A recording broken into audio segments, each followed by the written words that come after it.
Hi guys, welcome back to the Ed Recovery Blog YouTube channel. Today I'm going to be giving you some tips about eating out in recovery. This can be something that's super hard, especially if you avoided eating out in your eating disorder. So I'm going to give you just a few tips that can help make the process a little bit easier for you and to help encourage you to do it a little bit more often. So my first tip is to go with a supportive person in your recovery. Even if they can't physically be there, you can call someone, you can FaceTime, you can text them, and it can almost be like they're there with you supporting you. My next tip is to do not research calories ahead of time.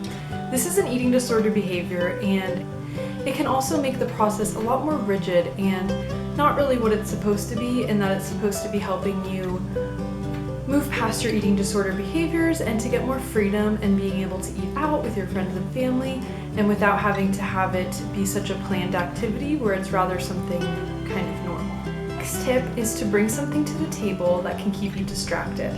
This can be a card game, any kind of game really, or even if you don't have a physical game that you can bring with you. You can also try coming up with some sort of game to play at the table, such as going around and saying what your favorite season is or your favorite color is, and that can help you to keep a little bit distracted while you're waiting for the food to come.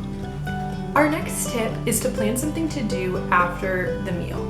For example, if you go out to dinner and then you go out to a movie after, you're going to be a lot more distracted than if you were to go to dinner and then immediately go home, sit in your room, and think about the food that you ate and obsess over the numbers and obsess over the lack of control you had over preparing the food, and it's just going to make the process a lot more difficult for you. Our next tip is at some point after the experience, reflect on it a little bit. You can do this by journaling about the experience, how you felt, what your fears were, what was the most challenging thing, what was something that you did that was pretty brave, and things like that. The other thing that you can do is discuss it with your therapist and kind of go over the same sort of things, but it can help to have someone to reflect back on when you're talking about it. Finally, we just want to make sure that you are patient with yourself. Giving up control and allowing yourself to eat out in recovery can be so scary, especially if it was something that you avoided in your eating disorder. It'll be scary, but challenging yourself to do this is imperative to your recovery and normalizing your eating in general. It doesn't matter how many times it takes you to be comfortable.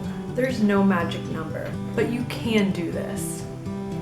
Good luck with trying to challenge yourself, and be sure to share your experiences, if you're comfortable, in the comments down below or on our Instagram page. We'll see you in our next video. Bye!